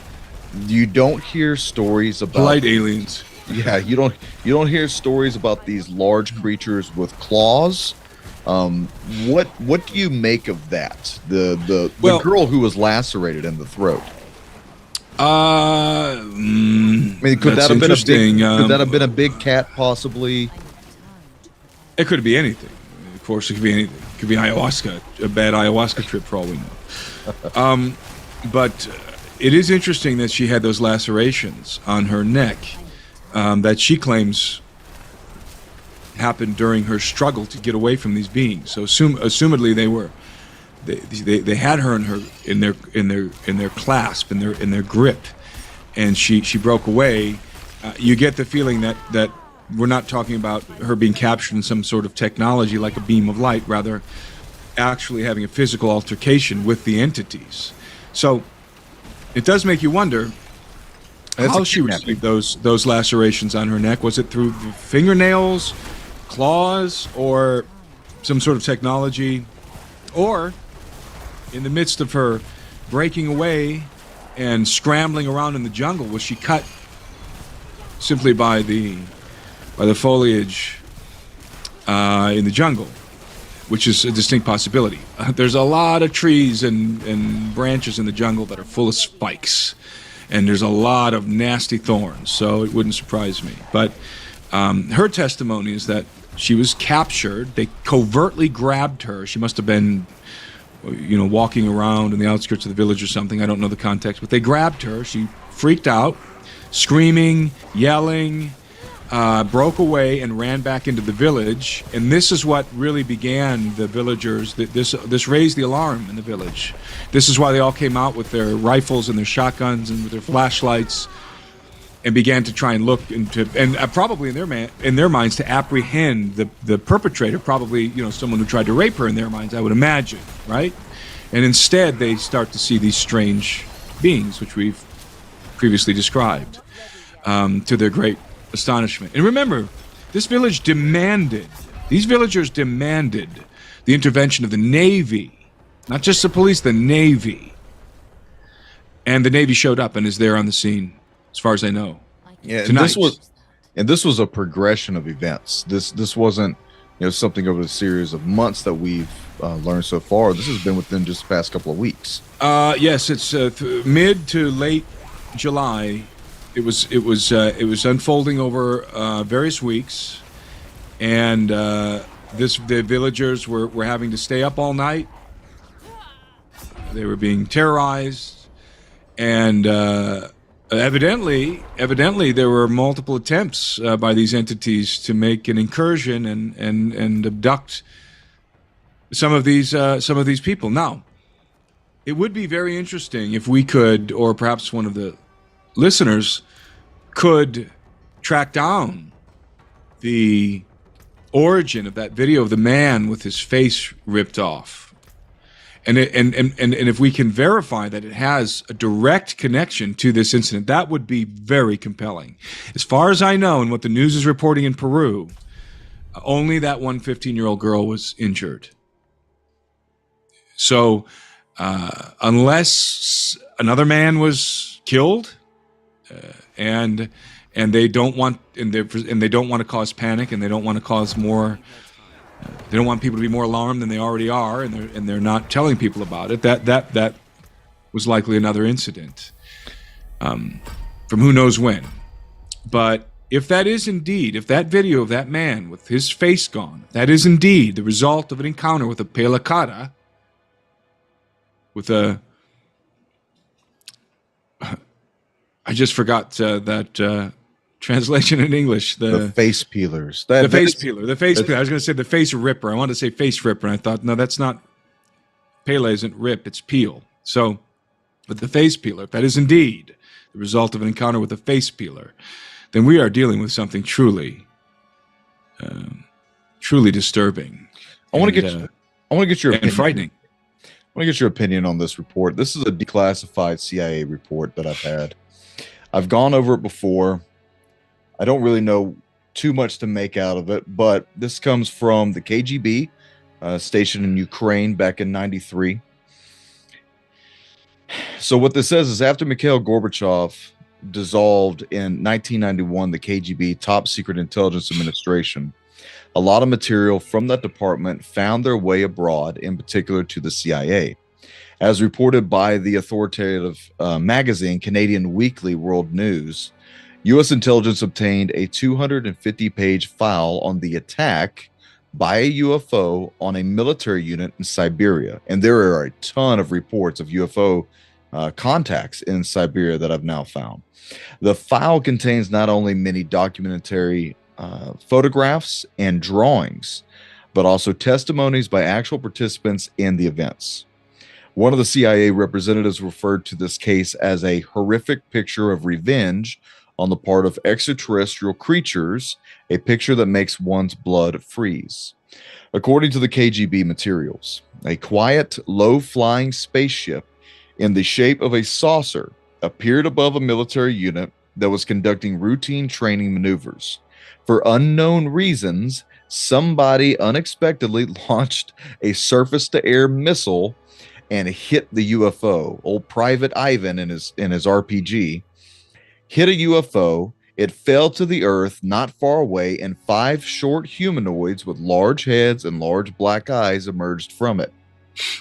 It is stated that in the testimonies by the 2 soldiers who remained alive, that after freeing themselves from the debris, the aliens came close together and then merged into a single object that acquired a spherical shape. That object began to buzz and hiss sharply, and then became brilliant white. In a few seconds, the spheres grew much bigger and exploded by flaring up with an extremely bright light.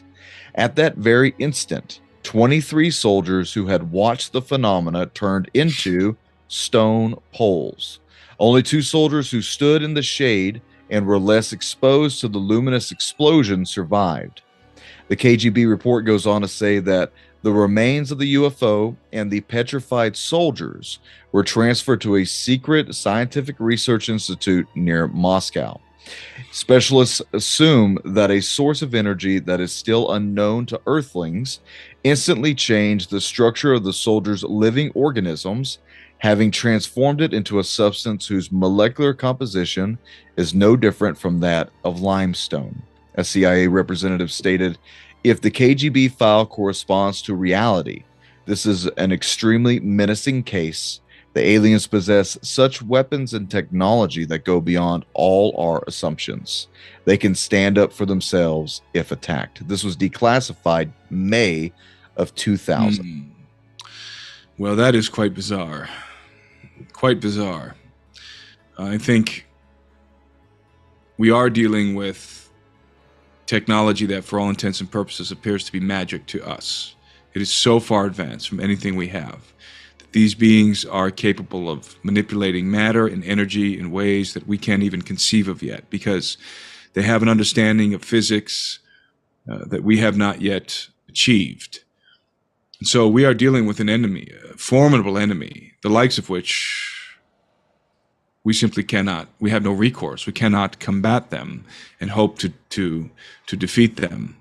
And this is why, in my book, Birthright, this is why I propose that all of this is setting us up for a scenario in which the human species is going to need to be saved. And the only kind of beings that can save us are beings who have technology equivalent or superior to the Greys or to whatever other factions are engaging us in hostilities. And I believe that, let's say for instance that incidents like the ones we've been talking about and the one you just read there in that report continue to happen and indeed burgeon. They increase in frequency. Let's say that happens here and that it becomes undeniable. Well, I think the world will be faced, as I said, with a scenario in which we have an enemy with weaponry that is, again, so far advanced to anything that we possess, even our reverse engineered stuff, I would say, that we could not hope to prevail against these beings should we have a direct conflict with them. And we will need allies. We will need, let's say, extraterrestrial allies to save us. And I believe that therein lies the deception. Therein lies the real danger for mankind. Because I don't believe that those allies will have our best interests in mind. And I believe that I believe that this corresponds directly to the unfolding of the events that are recorded in the book of Daniel, in the book of Revelation, and generally speaking, the end times, the biblical narrative regarding the end times. Now, if you're a secular person listening to this and you do not subscribe to the biblical narrative, then what I just said perhaps seems ludicrous to you. But there is a very cogent framework here, a narrative in which all of this fits. And so I think we are slowly moving towards a revelation, let's call it disclosure, that includes the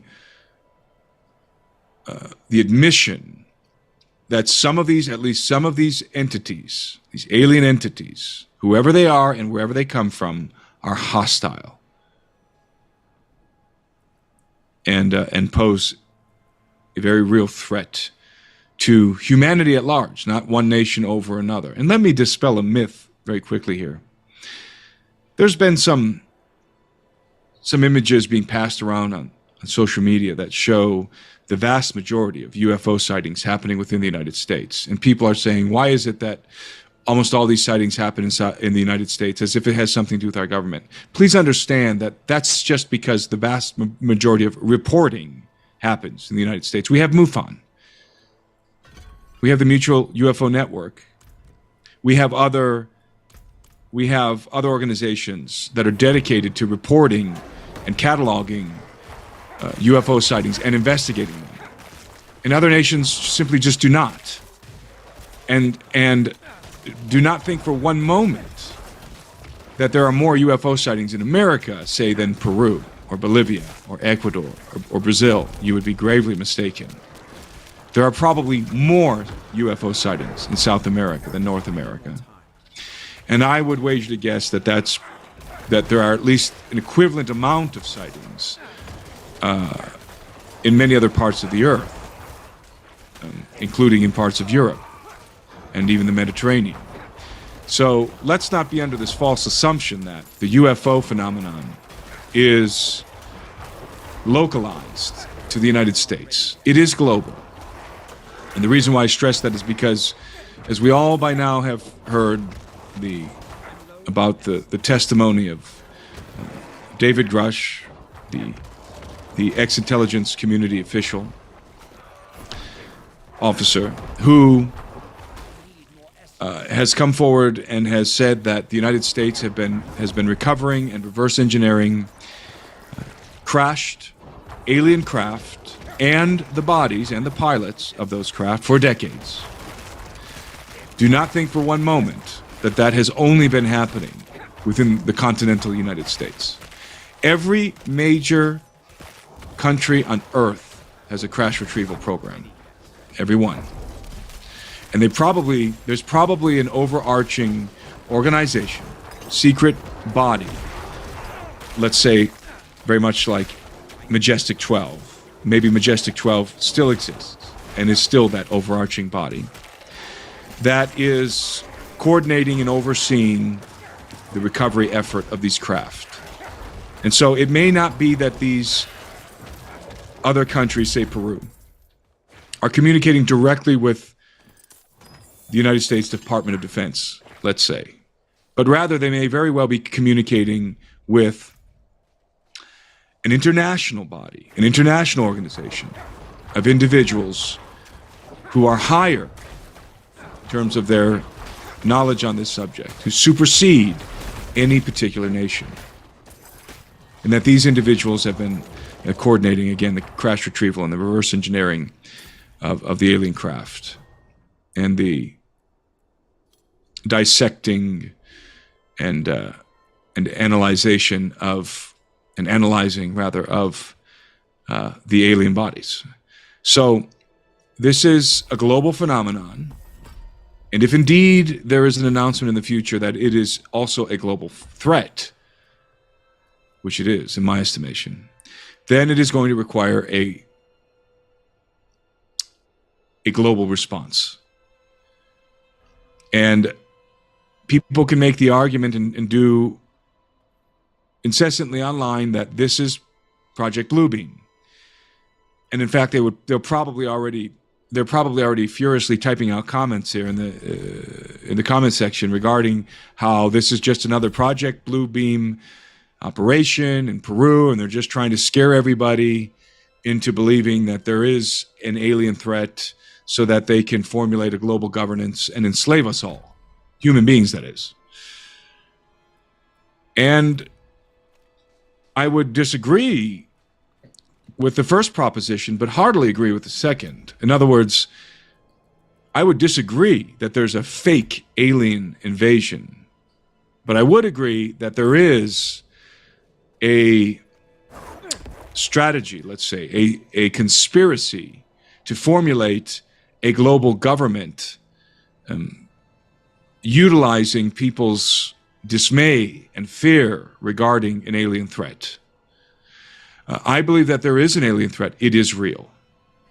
And the best proof that there is a real non-human threat is the abduction phenomenon and all of that material related to the abduction phenomenon. All of that, in my estimation, indisputable proof, the evidence that we are dealing with at least one non-human faction that is,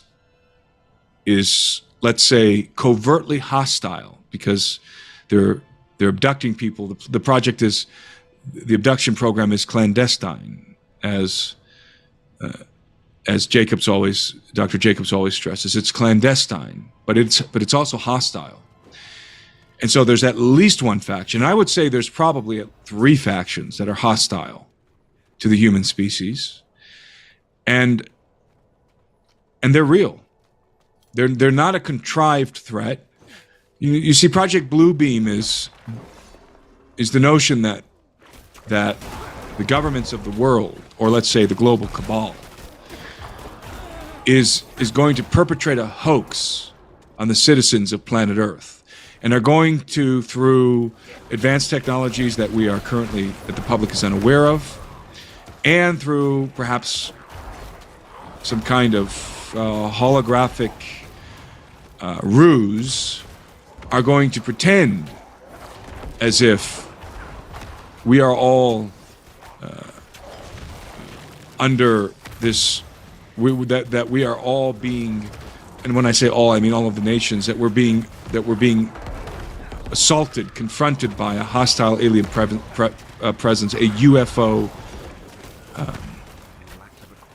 invasion, let's call it, right? And again, the problem with that hypothesis, with that theory, is the fact, in my estimation, that there are real hostile aliens. So once you have real hostile aliens in the equation, Project Bluebeam is irrelevant. It's entirely irrelevant. Now, I've spent a considerable amount of time talking on other programs and other videos on my channel, and with you guys, with you and Dave and others, regarding how all of this fits more specifically into a biblical framework, and how these entities might relate to angels, how they might relate to quote-unquote fallen angels, and so forth. So I'm not going to retread that ground here. We simply are out of time. But I do have a framework for that. And again, I can refer people to I will refer people to my book Birthright, if you're more interested in that. So don't think that I'm intentionally leaving that aspect out here. The purpose of this conversation was primarily to discuss this incident that's been unfolding in Alto Nanay in the Peruvian Amazon over the last few weeks. That was the primary purpose of our conversation, and not to wax theologically about extraterrestrials and how they fit into an end times framework. So I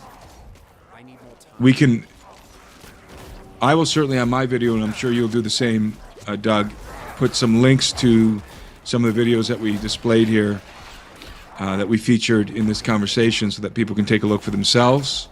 And I would really actually like for the audience here to try and help us track down the origin and the context of that video featuring the man with the missing face, let's say. Is it real? Can anybody find when it was created, and where, and what the circumstances were? Because that, I think that's an important piece of evidence here that could help to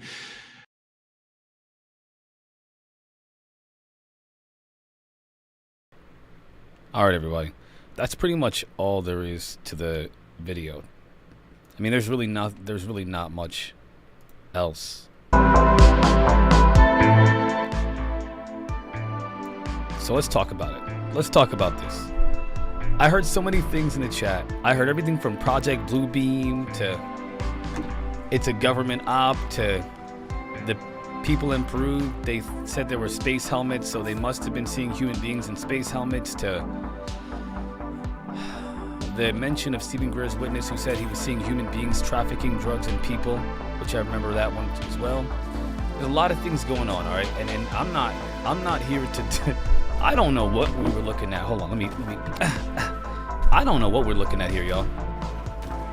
So let's talk about it while I still have time. The first thing that I want to mention is, do I think that these people were telling the truth?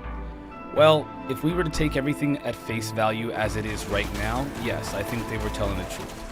Do I think they knew what they were looking at? Absolutely not. I do not believe they know what they're looking at. Just like anybody who sees a flying saucer or a UFO or UAP now, I don't think they know what they're looking at. Nobody knows exactly what they're looking at. So to say that these people didn't know what they're looking at, to discredit them, is one of the most ridiculous arguments you could possibly have.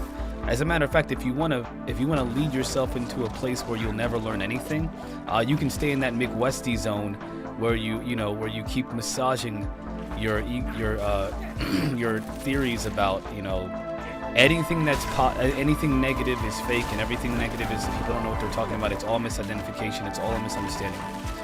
But you have to, again, this is where you get me, okay? On the one hand, let's not discredit that dude who said, the ex-Marine or whatever, who said that there was people trafficking other human beings onto the spacecraft. Do I think that is true? I have no doubt in my mind that is possible. Okay? I have no doubt. I'm not going to even begin to try to dismiss that. That is definitely possible. But let's focus on this event in Peru. Brazil has been having issues with this phenomena for I think it's been well over 200 years now. They've been talking about seeing things. They've had legends about them, which is what Timothy Abarino was talking about in the video here in relation to this incident recently. They have talked about incidents where they have seen beings that we would call greys, maybe, or insectoids or insectoloids, whatever you want, insectolids, whatever you want to call them, insect-like gray type of being or whatever. They've been talking about this stuff for a long time. So the answer to that is, well, the question I guess I should say first is do I think that they were witnessing an alien attack? I have no idea. I don't know. I mean, it could honestly have been, somebody in the chat mentioned, oh, it's a hologram. Well, I don't know if it was a hologram. I personally, unless you have like special knowledge about that, I don't know. I mean, maybe you have more special knowledge that I don't have. But as far as I know, there's no data that suggests that they saw holograms. There's nothing at all that suggests they saw holograms. Nothing at all. Nothing at all. Zero evidence to the idea that they saw holograms. Do I discredit it entirely? No, because I mean, the people of Peru, they're not as technologically adept as we are in the US or around the world in some places, China, for example. So if they saw something that was akin to technology that we would witnesses or we would recognize as, a hologram, they might be fooled and tricked by that. I can't, again, that's a possibility. So whether or not they saw a hologram or aliens, again, none of this information has been verified 100%. This is going to be another one of those cases where it's up to the person to decide what they want to believe versus whether or not we find an actual truth to this situation. Anyone who claims to have the truth is lying to you, and they should never be trusted. Do not trust anyone who says that this is one thing or the other. Nobody knows, and that includes myself. If I say, oh, it's definitely aliens who came down there and attacked people in Peru, I don't know that. I do not know that. If I say I suspect that aliens did it, I mean, okay, that's a theory, that's my position, but that doesn't mean it's fact, and you should not take my conjecture, my theories as fact. You shouldn't do that. Nobody should do that. But again, there are people who are making claims that this is absolutely a psyop. I know it is 100% because it reminds me of Project Bluebeam that's never been verified by. I mean, you can't do that either. You have to equally be just as measured with your perspective as I have to be when it comes to my perspective, right? If you want to be taken seriously, if you want your ideas to be taken seriously, and I say this to myself, you got to be measured with your perspective. Now, I think that the people in Peru, I think they saw something. I think they do not recognize what that something is. I do not think it was a government operation because there's no evidence to suggest that it is. When they mentioned about people wearing masks, if you saw a creature that you don't recognize and it looked like a humanoid figure, but it had a face of something else, you might say, especially if you're not as, again, adept at being overstimulated by all kinds of imagery from different types of sci-fi, things, you would say, oh, that's probably a person wearing a suit. because I can't imagine a person looking like that. You would say the exact same thing. So to that point, that is a big problem for me, because you're talking about a people that have flip phones for their highest technology, where their pixels they have 420p cameras, and that's like the picture quality, not even the video quality. So no, that's not a very good position to take. That because they do not understand what they saw, and so they likened it to seeing, for example, somebody wearing a mask. That is not a good example to say, or a good position to take. When somebody sees, for example, what Ryan Graves and Commander David Fravor saw, who are some of the most highly trained individuals ever, and as pilots, then you go and you say something to the effect of, "Oh, Tic Tac? Well, obviously Tic Tacs don't fly, so they don't know what they were talking about. They probably saw." Insert your conspiracy theory. That is akin to that, because again, the people were describing what they understand, and not if you don't have a reference for that, then you can't make an accurate assessment about what you're seeing. So let's be fair, and let's be accurate with our assessments on this situation. Now the next thing, Nicole Sakic, let's not forget we train Contras in interrogation and psychological warfare tactics at Fort Benning, Georgia. And the Contras influence spread all over Central and South Africa. Yeah, the question is, what does that look at South America? What does that look like? Does it look like aliens coming and attacking people, or does it look like actual psychological operations where they're manipulating the population into accepting ideologies that are favorable to the United States?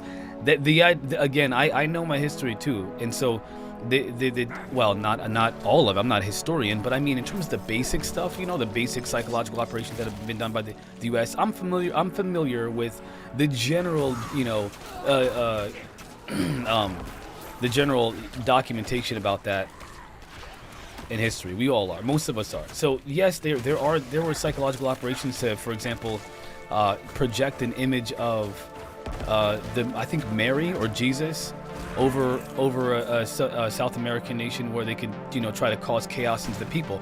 Guess what? It would work because people there wouldn't understand that they're holograms. It ain't gonna work in the U.S. So to think that this is my labs.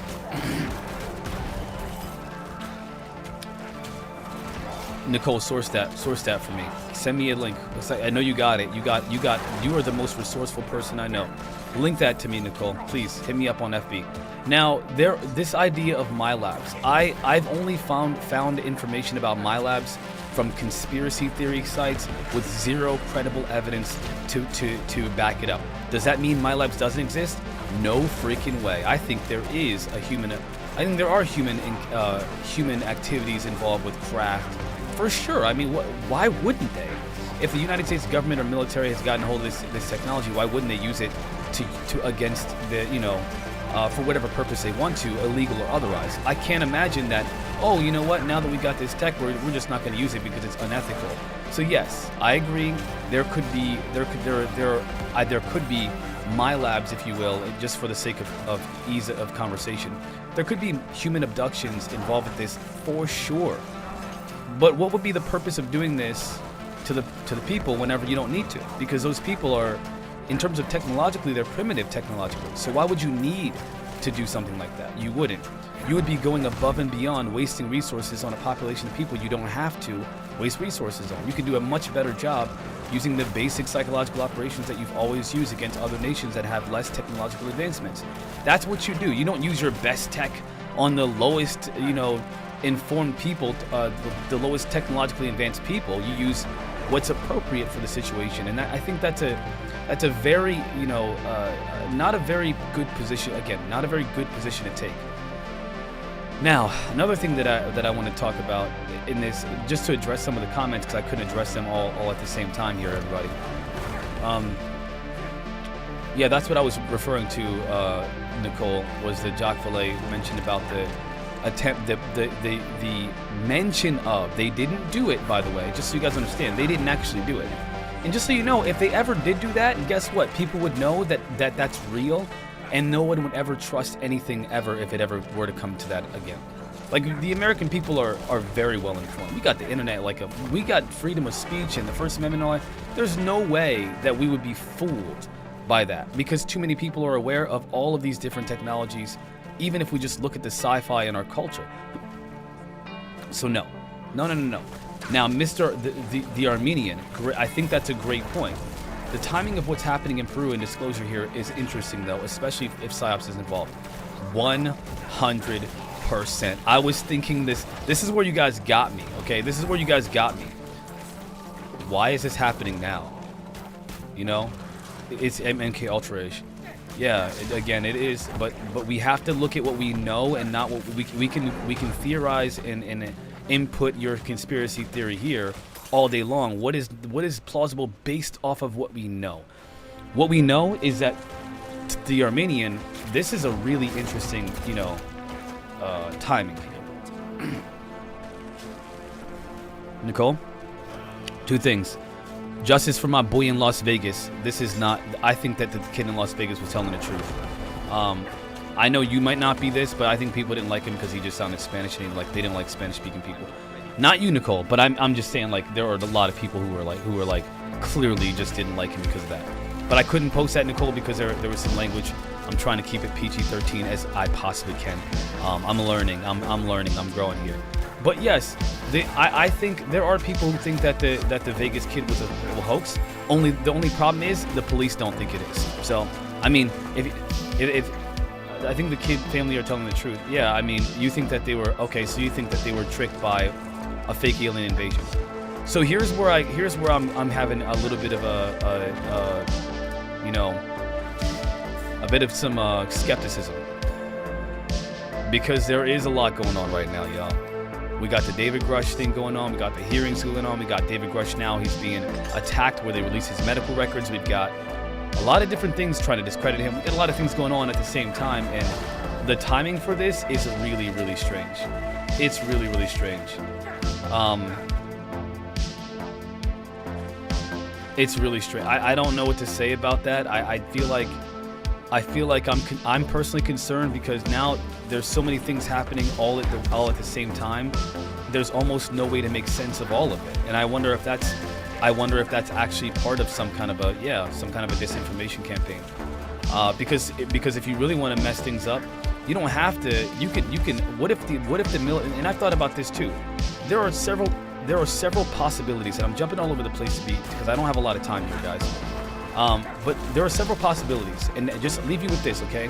The first possibility is that there could be human beings working with aliens in order to push for what people have been calling Project Bluebeam. Maybe Project Bluebeam is real, but I think the question is it alien-led or human-led? Is Project Bluebeam an alien operation or human operation?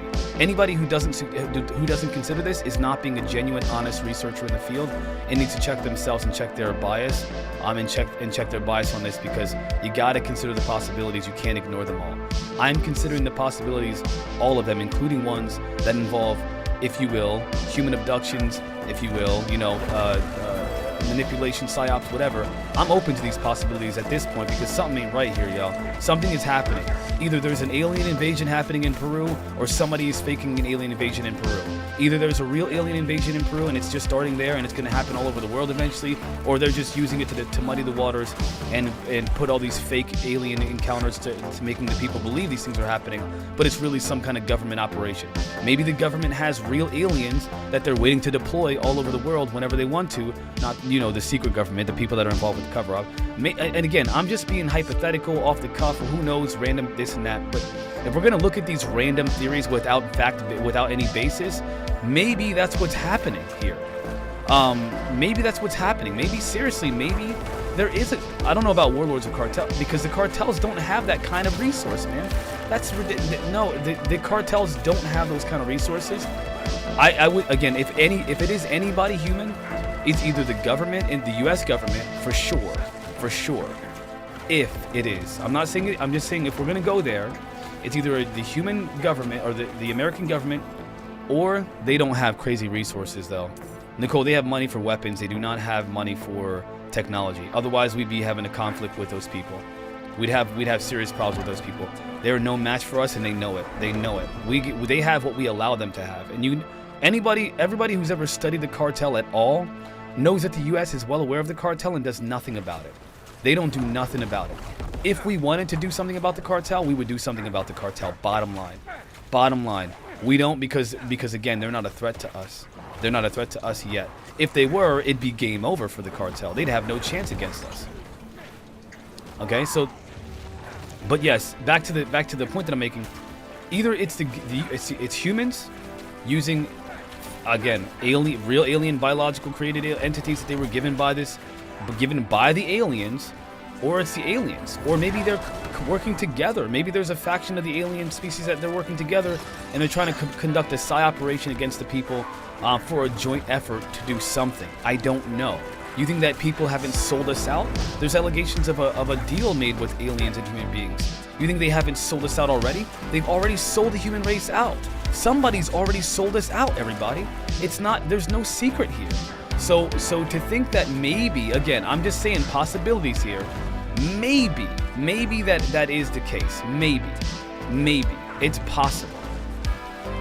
We just don't know. And I think that you gotta take the position of I don't know. You have to take that position because we don't know yet. We don't know yet. Please be honest here with your assessments, everybody. Be honest with yourself. Do not be a fool and say one or the other. And I'm actually, again, I'm concerned at this point that there could be some kind of a psychological operation going on, if you will, involving these kinds of incidents. Why are they happening now? Why is this being brought to our attention now? This apparently happened, I believe, weeks ago. Maybe it happened a couple weeks ago, a week ago, which isn't that long ago. To make its way around the world, that's not a long time. But I still have to be skeptical of the timing here. All of a sudden, David Grush's medical records get leaked to try to discredit him, and then you got this situation in Peru. I mean, there's a lot of questions I have. Like, what is going on here? The best that we can do is say, I do not know. I don't know. I'm not even going to go with the good alien, bad alien thing here. Whatever it was, I think the people believe they thought they do not know. We have to wait and see. I refuse to take a hard position on this one because there's no hard position to take. You cannot do it. You can't take a position on this one, y'all. I don't know. I got nothing. I think it's interesting. I think it's intriguing. I think it's crazy. It's wild. I think that it is... Man, it's concerning because one, if it's real, just to Timothy Alvarino's point, if it's real, wow, there are legends of these beings doing this, you know? Yeah, Nicole, in this case, I have to do the speculation and, you know, the thought experiments and the speculation because we don't know, so we have to just we just have to kind of, you know, grasp at straws here. But there isn't enough evidence. There's no verification of whether or not the videos are even connected to these accounts. I think the sound cut. Can anybody hear me? Hit me up in the chat if you can hear me.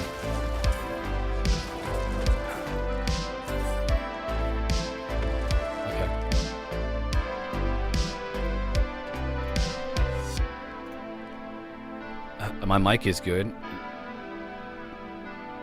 No sound? That's so strange.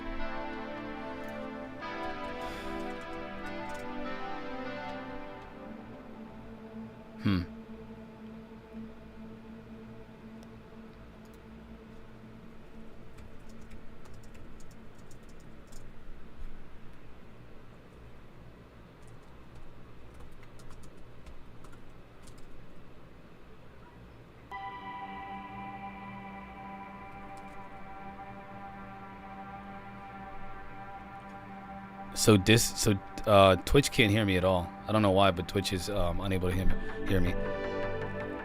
Lance Oliver, thanks for the follow. Appreciate that, fam. Yeah, I don't know what's going on, but nobody can hear me on Twitch for some reason.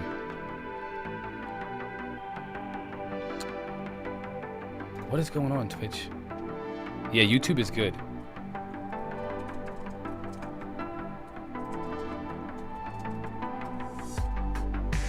So everybody, I gotta keep going. So because I have to go here soon, okay? So let's just finish this up real quick. So anyway, yeah. So again, to this, I really appreciate that you guys wanted to watch this. If you guys want to be a part of the conversation, hit me up on Discord because you definitely want to. You can suggest content. Also consider, if you will, support your boy, you know, on GoFundMe or Patreon. I put both of those in the chat. And then of course, follow me. Follow me on Twitch. Sub to my channel on YouTube. And again, I appreciate everybody's time today. This is a fun time. I'll be back tomorrow, 12 p.m. Eastern. Okay, it's gonna be very rough for me because I'm gonna be up till 3-4 o'clock in the morning at least, because I'm covering for Dave tonight. So tomorrow I'm gonna bring my A game, but keep in mind I will be probably a little tired, but I'm gonna do this at 12 p.m. just as I usually do, one way or another. Okay, so yeah, thank you, Momska, and everybody in the chat. Again, you being here is supporting my channel. However, I gotta emphasize this, and I'm gonna do it every day, every time we have this conversation. I need your support. I'm doing this 4 hours a day, 7 days a week, and that's on top of the double shows that I do. Today I only did it for 2 because I'm already doing another show at midnight my time tonight, and I gotta prep for that show. It's gonna be a long day for me. And then of course this weekend I do double shows. On the weekends I do double shows. So I'm doing this every day, yo. I'm doing this for a minimum of 4 hours, a maximum of up to 8+ hours a day. And so I would like your support, of course, financially, if and when you can. $1 is all you need to do if you can. Hit me up on the GoFundMe if you can do that. It's going to be in the description whenever I post this video. And hit me up on the Patreon if you want to support my Patreon. My name is Dr. Door, everybody. My government name is Marquise, in case you want to call me by that. And I'll catch everybody tomorrow. Same time, same place. Dr. Door is out. Peace.